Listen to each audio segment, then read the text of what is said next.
2022년 12월 12일 월요일 달코라 뉴스를 전해드리겠습니다. 연방의회가 역사적인 인프라 법안을 통과시킨 지 1년 만에 텍사스로 큰 자금이 유입되고 있습니다. 비즈니스 거래 개선기관인 베러 비즈니스 뷰로우 BBB가 페이스북을 통한 사기 행각이 증가하고 있다고 경고했습니다. 텍사스주 보건국이 갤버스턴만 남동부 지역에서 수확된 굴에 대해 수십 명의 사람들이 위장관 질환에 걸린 후 리콜 조치를 내렸습니다. 자동차 제조사 기아가 측면 에어백 미작동 위험이 있는 2023년형 스포티지 약 8만 대를 리콜합니다.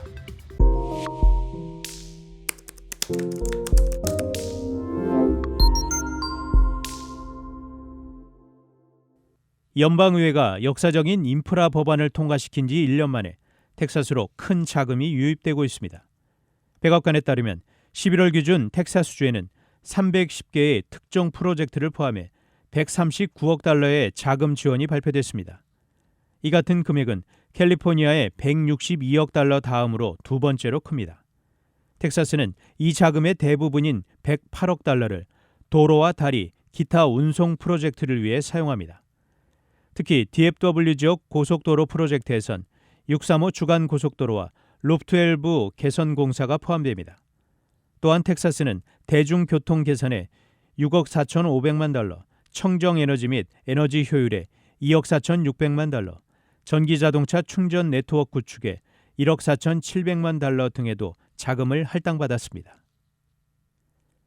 비즈니스 거래 개선기관인 베러 비즈니스 뷰로우 BBB가 페이스북을 통한 사기 행각이 증가하고 있다고 경고했습니다. 특히 이 같은 사기 범죄자들이 실종 아동이나 반려견을 찾는다며 사람들의 동정심을 이용한 온라인 가짜 포스트를 게시해 범죄를 저지르고 있습니다. 가짜 포스트는 많은 이들에 의해 공유되지만 이후 사기성 임대 광고나 현금 지불을 보장하는 설문조사로 넘어갑니다.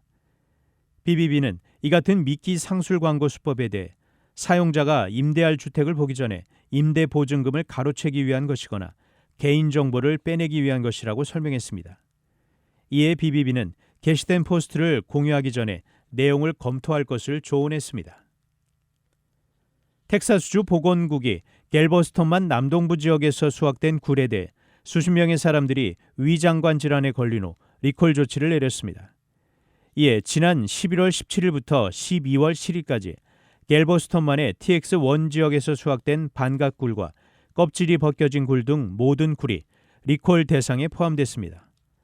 주 보건국은 남동 텍사스와 플로리다주 보건국으로부터 굴을 섭취한 후 병에 걸린 다수의 소비자들의 보고를 받은 후 지난 8일 이스트베이를 포함하는 갤버스턴의 TX1 지역을 폐쇄했습니다. 주 보건국은 11월 17일 이후 굴을 구매한 소비자들은 TX1 지역에서 수확됐는지 포장을 확인할 것과 식당들은 굴의 출처에 대한 정보를 위해 유통업체에 연락할 것을 권장한다고 밝혔습니다. 자동차 제조사 기아가 측면 에어백 미작동 위험이 있는 2023년형 스포티지 약 8만 대를 리콜합니다.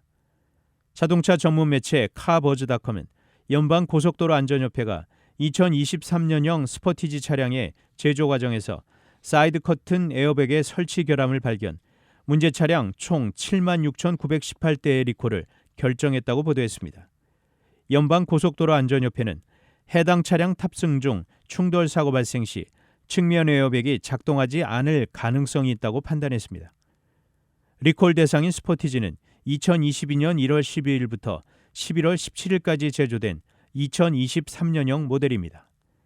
해당 차량 소유자는 메일로 리콜 및 수리를 안내받게 됩니다. 단신 뉴스입니다. 내년도 정부 예산안과 법안 처리 협조를 구하러 한덕수 국무총리가 더불어민주당 이재명 대표를 만나기 위해 12일 국회를 찾았지만 서로 입장 차이만 확인했습니다. 국민의힘 차기 당대표를 선출하는 전당대회가 내년 3월 초 열릴 전망입니다. 북유럽이 12일부터 열흘 가까이 철일은 강추위에 시달릴 것으로 예보됐습니다. 중국이 11일 기준 1일 코로나 확진자가 8,838명이라고 발표했지만 베이징에서 코로나19 환자가 창궐하고 있다는 보도가 나왔습니다. 지금까지 12월 12일 월요일 달코라 뉴스 최현준이었습니다.